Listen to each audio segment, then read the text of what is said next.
Hi friends, Shilpa veg recipes ಚಾನಲ್ಗೆ ಸ್ವಾಗತ. ಇವತ್ತು ನಾನು ಮಲೆನಾಡಿನಲ್ಲಿ ಸಿಗುವಂತಹ ಕೆಂಪಕ್ಕಿನ ಬಳಸ್ಕೊಂಡು ಅದರಿಂದ ಅನ್ನನ ಪರ್ಫೆಕ್ಟಾಗಿ ಹೇಗೆ ಮಾಡೋದು, ಜೊತೆಗೆ ಸೌತೆಕಾಯಿ ತಂಬಳಿ ಈ ಬೇಸಿಗೆಯಲ್ಲಿ ಹೇಗೆ ರುಚಿಯಾಗಿ ಮಾಡೋದು ಅಂತ ಹೇಳಿ ತೋರಿಸ್ತಾ ಇದ್ದೀನಿ. ಬನ್ನಿ ಹಾಗಿದ್ರೆ ಹೇಗೆ ಮಾಡೋದು ನೋಡೋಣ. ಫಸ್ಟ್ ನೋಡ್ತಾ ಇರ್ಬೋದು, ನಾನು ಅಕ್ಕಿ ತೊಗೊಂಡಿದ್ದೀನಿ. ಇದು ಕೆಂಪಕ್ಕಿ ಮಲೆನಾಡು ಕಡೆ ಎಲ್ಲ ಸಿಗುತ್ತೆ.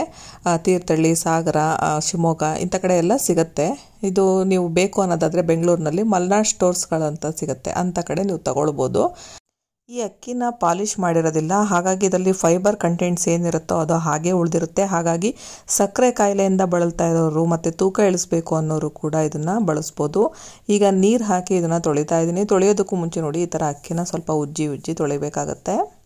ನಾವು ಇದನ್ನು ಕಡಿಮೆ ಅಂದರೂ 3 ಸಲನಾದರೂ ನೀರು ಹಾಕಿ ನಾವು ಇದರಲ್ಲಿರುವಂತಹ ಕಸನೆಲ್ಲ ತೆಗಿಬೇಕು.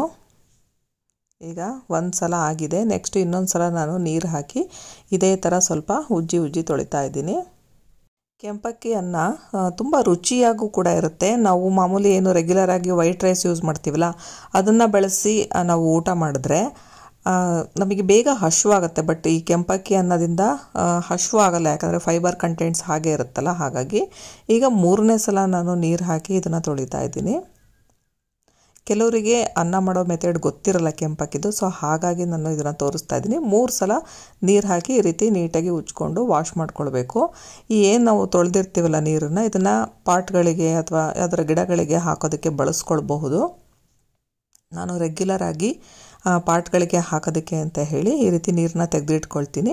ಈಗ 1:3 ಅಳತೆಯಲ್ಲಿ ನೀರನ್ನ ಹಾಕ್ಕೊಳ್ಬೇಕು. ನಾನು 2 ಲೋಟ ಕೆಂಪಕ್ಕಿ ತೊಗೊಂಡ್ರೆ 6 ಲೋಟದಷ್ಟು ನೀರನ್ನ ಹಾಕ್ಕೊಳ್ತಾ ಇದ್ದೀನಿ. 1 ಲೋಟಕ್ಕೆ 3 ಲೋಟ ಅಳತೆ ಹಾಗೆ. ಈಗ ಇದನ್ನು ನೆನೆಯೋದಕ್ಕೆ ಬಿಡಬೇಕು. ಒಂದು ಅರ್ಧ ಗಂಟೆನಾದರೂ ನಾವು ಅಕ್ಕಿ ನೆನೆಸ್ಬೇಕು. ನೆನೆಸಿದಷ್ಟು ಚೆನ್ನಾಗಾಗುತ್ತೆ. ನಾವು ಇದನ್ನು ಕಡಿಮೆ ಅಂದರೆ ಒಂದು ಅರ್ಧ ಗಂಟೆ, ಜಾಸ್ತಿ ಅಂದರೆ 1 ಅವರ್ ನೆನೆಸ್ಬೋದು. ತುಂಬ ಹೊತ್ತು ಕೂಡ ನೆನೆಸಬಾರ್ದು. ಈಗ ಒಂದು ಅರ್ಧ ಗಂಟೆ ನೆನೆಯಕ್ಕೆ ಬಿಟ್ಟಿದ್ದೆ, ನೆಂದಾಗಿದೆ. ಈಗ ಇದನ್ನು ಕುಕ್ಕರಿಗೆ ಇಟ್ಟು ಕೂಗಿಸ್ತಾ ಇದ್ದೀನಿ. ಕೆಲವರು ಕುಕ್ಕರಲ್ಲಿ ಡೈರೆಕ್ಟಾಗಿ ಮಾಡ್ತಾರೆ, ಬಟ್ ನಾನಿಲ್ಲಿ ಅಲ್ಯೂಮಿನಿಯಂ ಕುಕ್ಕರ್ ಯೂಸ್ ಮಾಡ್ತಿರೋದ್ರಿಂದ ನಾನು ಸ್ಟೀಲ್ ಪಾತ್ರೆ ಒಳಗಡೆ ಇಟ್ಟು ನಾನು ಅನ್ನ ಮಾಡ್ಕೊಳ್ತಾ ಇದ್ದೀನಿ. ಈಗ ಕುಕ್ಕರ್ಗೆ ಫಸ್ಟು ನೀರು ಹಾಕಿ ಅದರಲ್ಲಿ ತಟ್ಟೆ ಇಟ್ಬಿಟ್ಟು ಅದ್ರ ಮೇಲ್ಗಡೆ ನಾನು ಈಗ ಅನ್ನದ ಪಾತ್ರೆ ಇಡ್ತಾ ಇದ್ದೀನಿ. ಕುಕ್ಕರ್ ಕಪ್ಪಾಗಬಾರ್ದು ಅನ್ನೋ ದೃಷ್ಟಿಯಿಂದ ಒಂದು ನಿಂಬೆಹಣ್ಣಿನ ಹೋಳಿಗೆನ ಇಟ್ಟಿದ್ದೀನಿ. ಈಗ 3 ವಿಜಲ್ ಕೂಗಿಸ್ಕೊಳ್ಬೇಕು.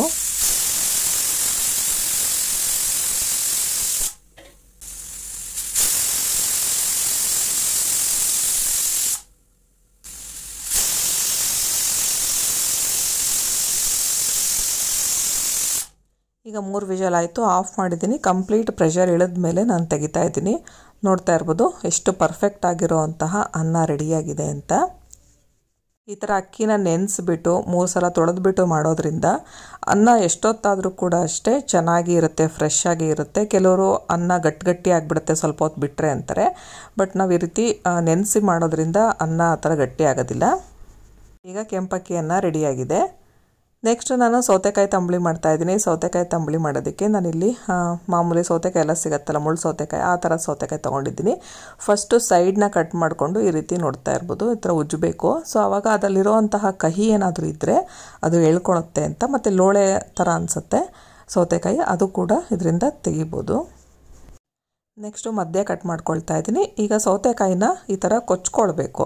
ಕೊಚ್ಕೊಂಡ್ರೆ ಸಣ್ಣದಾಗಿ ಕಟ್ ಮಾಡ್ಕೊಳ್ಬೋದು, ಈಸಿ ಆಗುತ್ತೆ. ಇಲ್ಲ ನಿಮಗೆ ಹೇಗೆ ಬರುತ್ತೋ ಹಾಗೆ ಸಣ್ಣದಾಗಿ ಕಟ್ ಮಾಡ್ಕೊಳ್ಳಿ. ಈ ರೀತಿ 1 ಸಲ ಕೊಚ್ಕೊಂಡ್ರೆ ಒಂದು 4 ಸಲ ಈ ರೀತಿ ಕಟ್ ಮಾಡ್ಕೊಳ್ಬೋದು. ಅದೇ ಥರ ನೋಡಿ ಈ ರೀತಿ ಕೊಚ್ಕೊಳ್ಬೇಕು. ಸುತ್ತ ತಿರುಗಿಸ್ಕೊಳ್ತಾ ಈ ರೀತಿ ನಾವು ಚಾಕುವಿಂದ ಹಿಂಗೆ ಕಟ್ ಮಾಡ್ತಾ ಹೋದರೆ ಚೆನ್ನಾಗಿ ಸಣ್ಣದಾಗಿ ಕಟ್ ಮಾಡ್ಕೊಳ್ಬೋದು ಈಸಿಯಾಗಿ.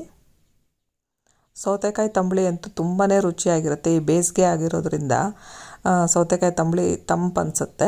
ಮಧ್ಯಾಹ್ನದ ಹೊತ್ತು ಈ ಥರ ಒಂದು ಬಿಸಿ ಅನ್ನ, ಅದ್ರ ಜೊತೆ ಒಂದು ತಂಬಳಿ ಇದ್ಬಿಟ್ರೆ ಮಲೆನಾಡಿನವರಿಗೆ ಅದೇ ಒಂದು ದೊಡ್ಡ ಸ್ಪೆಷಲ್ ಅಡುಗೆ ಅಂತಲೇ ಹೇಳ್ಬೋದು.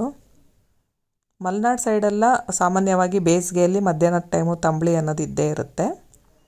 ಈಗ ಸೌತೆಕಾಯಿ ಎಲ್ಲ ನಾನು ಕೊಚ್ಚಿಟ್ಕೊಂಡಿದ್ದೀನಿ. ನಿಮಗೆ ಈ ರೀತಿ ಕಷ್ಟ ಆಗುತ್ತೆ ಅನ್ನೋದಾದರೆ ಸಣ್ಣದಾಗಿ ಕಟ್ ಮಾಡ್ಕೊಳ್ಳಿ. ಈ ತಂಬಳಿ ಮಾಡೋದಕ್ಕೆ 1 ಸೌತೆಕಾಯಿ ಇದ್ದರೆ ಸಾಕು. ಸುಮಾರು ಒಂದು 4ರಿಂದ 5 ಜನಕ್ಕೆ ಆರಾಮಾಗಿ ಬಡಿಸ್ಕೊಂಡು ಊಟ ಮಾಡ್ಕೊಳ್ಬೋದು. ಈಗ ಸೌತೆಕಾಯಿ ಎಲ್ಲ ಕೊಚ್ಕೊಂಡಾಗಿದೆ. ಈಗ ಇದನ್ನು ಬೇರೆ ಒಂದು ಪಾತ್ರೆಗೆ ಹಾಕ್ಕೊಳ್ತಾ ಇದ್ದೀನಿ. ನಾವು ಇದ್ರ ಜೊತೆಗೆ ಬೇಕಂದರೆ ಸಣ್ಣದಾಗಿ ಕಟ್ ಮಾಡ್ಕೊಂಡಿರೋ ಅಂತಹ ಈರುಳ್ಳಿ ಕೂಡ ಹಾಕ್ಕೊಳ್ಬೋದು. ನಾನಿಲ್ಲಿ ಈರುಳ್ಳಿ ಬಳಸ್ತಾ ಇಲ್ಲ. ನೆಕ್ಸ್ಟು ಒಂದು ಸಣ್ಣ ಬೌಲ್ನಲ್ಲಿ ತೆಂಗಿನಕಾಯಿ ತುರಿನ ಮಿಕ್ಸಿ ಜಾರಿಗೆ ಹಾಕ್ಕೊಳ್ತಾ ಇದ್ದೀನಿ. ನೆಕ್ಸ್ಟ್ ನೋಡ್ತಾ ಇರ್ಬೋದು, ಇದು ಸೂಜಿ ಮೆಣಸು ಅಂತಾರೆ. ಮಲೆನಾಡು ಸೈಡ್ನಲ್ಲಿ ಸಿಗೋವಂತಹ ಸೂಜಿ ಮೆಣಸಿದು, ಗಾಂಧಾರಿ ಮೆಣಸು ಅಂತ ಕೂಡ ಕರೀತಾರೆ. ಅದನ್ನು ಹಾಕ್ಕೊಳ್ತಾ ಇದ್ದೀನಿ. ಇದು ಸಿಕ್ಕಿಲ್ಲ ಅನ್ನೋದಾದರೆ ಹಸಿ ಮೆಣಸನ್ನ ಬಳಸ್ಬೋದು. ನೆಕ್ಸ್ಟು ಒಂದು 4 ಮೆಣಸಿನಕಾಳನ್ನ ಬಳಸ್ತಾ ಇದ್ದೀನಿ. ಒಂದು ಅರ್ಧ ಸ್ಪೂನ್ನಷ್ಟು ಸಾಸಿವೆ ಹಾಕ್ತಾ ಇದ್ದೀನಿ. 1 ಇಂಚಷ್ಟು ಶುಂಠಿ ಹಾಕ್ಕೊಳ್ತಾ ಇದ್ದೀನಿ. ಒಂದು 5 ರಿಂದ 6 ಎಸಳು ಬೆಳ್ಳುಳ್ಳಿ ಮತ್ತು ಉಪ್ಪನ್ನು ಹಾಕ್ಕೊಳ್ತಾ ಇದ್ದೀನಿ. ಜೊತೆಗೆ ನಾನಿಲ್ಲಿ ಸ್ವಲ್ಪ ಕೊತ್ತಂಬರಿ ಸೊಪ್ಪನ್ನ ಕೂಡ ದಂಟು ಸಮೇತ ಹಾಕ್ಕೊಳ್ತಾ ಇದ್ದೀನಿ. ಇದಿಷ್ಟು ಹಾಕಿದ್ಮೇಲೆ ಸ್ವಲ್ಪ ನೀರು ಅಥವಾ ಮಜ್ಜಿಗೆ ಹಾಕ್ಕೊಂಡು ಇದನ್ನು ರುಬ್ಕೊಳ್ಬೇಕು. ಈಗ ರುಬ್ಬಾಗಿದೆ. ರುಬ್ಬಿರೋದನ್ನು ಈ ಸೌತೆಕಾಯಿಯನ್ನು ಹಾಕಿದ್ವಲ್ಲ ಅದೇ ಪಾತ್ರೆಗೆ ಹಾಕ್ಕೊಳ್ತಾ ಇದ್ದೀನಿ. ಈಗ ಮಿಕ್ಸಿ ಜಾರಿಗೆ ಸ್ವಲ್ಪ ನೀರನ್ನ ಹಾಕಿ ಇದನ್ನು ಕೂಡ ಹಾಕ್ಕೊಳ್ತಾ ಇದ್ದೀನಿ. ನೆಕ್ಸ್ಟ್ ಇದಕ್ಕೆ ಸ್ವಲ್ಪ ಗಟ್ಟಿ ಮೊಸರು, 1 ಲೋಟದಷ್ಟಾದರೂ ಹಾಕಬೇಕಾಗತ್ತೆ. ಗಟ್ಟಿ ಮೊಸರು ಹಾಕ್ಕೊಳ್ತಾ ಇದ್ದೀನಿ. ಅರ್ಧ ಲೋಟದಷ್ಟು ನೀರನ್ನ ಕೂಡ ಹಾಕ್ಕೊಳ್ತಾ ಇದ್ದೀನಿ. ನೀರು ನೋಡಿಕೊಂಡು ಹಾಕ್ಕೊಳ್ಬೇಕು. ಈಗ ಇಷ್ಟಾದಮೇಲೆ ನಾನು ಇದಕ್ಕೊಂದು ಒಗ್ಗರಣೆ ರೆಡಿ ಮಾಡ್ಕೊಳ್ತೀನಿ. ಒಗ್ಗರಣೆ ರೆಡಿ ಮಾಡೋದಕ್ಕೆ ನಾನು ಪ್ಯಾನಿಗೆ ಎಣ್ಣೆ ಹಾಕ್ಕೊಳ್ತಾ ಇದ್ದೀನಿ. ಒಂದು 2 ಸ್ಪೂನ್ ಎಣ್ಣೆ ಹಾಕಿದ್ರೆ ಸಾಕು. ಎಣ್ಣೆ ಕಾದ್ಮೇಲೆ ಸಾಸಿವೆ ಹಾಕ್ತಾ ಇದ್ದೀನಿ. ಸಾಸಿವೆ ಕಂಪ್ಲೀಟ್ ಜಟಪಟ ಅನ್ನಬೇಕು, ಇಲ್ಲಾಂದರೆ ಕಹಿ ಆಗಿಬಿಡುತ್ತೆ. ಸಾಸಿವೆ ಎಲ್ಲ ಸಿಡಿತಾ ಇದೆ, ನೋಡ್ತಾ ಇರ್ಬೋದು. ಈ ರೀತಿ ಕಂಪ್ಲೀಟಾಗಿ ಸಿಡಿದ ಮೇಲೆ ನಾನು ಇದಕ್ಕೆ ಕರಿಬೇವನ್ನ ಹಾಕ್ಕೊಳ್ತಾ ಇದ್ದೀನಿ. ಜೊತೆಗೆ ಒಣಮೆಣಸಿನ್ಕಾಯಿ ಹಾಕ್ತಾ ಇದ್ದೀನಿ. ಒಣಮೆಣಸಿನ್ಕಾಯಿ ಹಾಕಿದ ತಕ್ಷಣ ನಾವು ಆಫ್ ಮಾಡ್ಕೋಬೇಕು. ಈಗ ಒಗ್ಗರಣೆ ರೆಡಿಯಾಗಿದೆ. ಈ ಒಗ್ಗರಣೆ ಕಂಪ್ಲೀಟ್ ತಣ್ಣಗಾದ್ಮೇಲೆ ನಾನು ಮೊಸರು ಸಾಸಿವೆಗೆ ಹಾಕ್ಕೊಳ್ತಾ ಇದ್ದೀನಿ. ಈಗ ಒಂದ್ಸಲ ಮಿಕ್ಸ್ ಮಾಡ್ಕೊಳ್ಬೇಕು. ಉಪ್ಪು ಬೇಕು ಅನ್ನೋದಾದರೆ ನೋಡಿಕೊಂಡು ಮತ್ತೆ ಹಾಕ್ಕೊಳ್ಬಹುದು. ಮತ್ತು ನೀರೇನಾದರೂ ಬೇಕು ಅನ್ನೋದಾದರೆ ನೀರನ್ನ ಕೂಡ ಆ್ಯಡ್ ಮಾಡ್ಕೊಳ್ಬೋದು. ನಿಮಗೆ ಖಾರ ಇನ್ನೂ ಬೇಕು ಅನ್ನೋದಾದರೆ ಇನ್ನೊಂದೆರಡು ಹಸಿಮೆಣಸಿನ್ಕಾಯಿ ಕೂಡ ಹಾಕ್ಕೊಳ್ಬೋದು. ಈಗ ನೀರು ಹಾಕಿದ್ದೀನಿ. ಈಗ ಸೌತೆಕಾಯಿ ಮೊಸರು ಸಾಸಿವೆ ರೆಡಿಯಾಗಿದೆ. ನಾನೀಗ ಇದನ್ನು ಕೆಂಪಕ್ಕಿ ಅನ್ನದ ಜೊತೆ ಸರ್ವ್ ಮಾಡ್ತಾಯಿದ್ದೀನಿ. ಇದ್ರ ಮೇಲ್ಗಡೆ ಸಣ್ಣದಾಗಿ ಕಟ್ ಮಾಡ್ಕೊಂಡಿರೋವಂತಹ ಈರುಳ್ಳಿನ ಹಾಕ್ಕೊಂಡ್ರೆ ರುಚಿಯಾಗಿರೋವಂತಹ ಸೌತೆಕಾಯಿ ತಂಬಳಿ ಜೊತೆಗೆ ಕೆಂಪಕ್ಕಿ ಅನ್ನ ರೆಡಿ ಆಗುತ್ತೆ.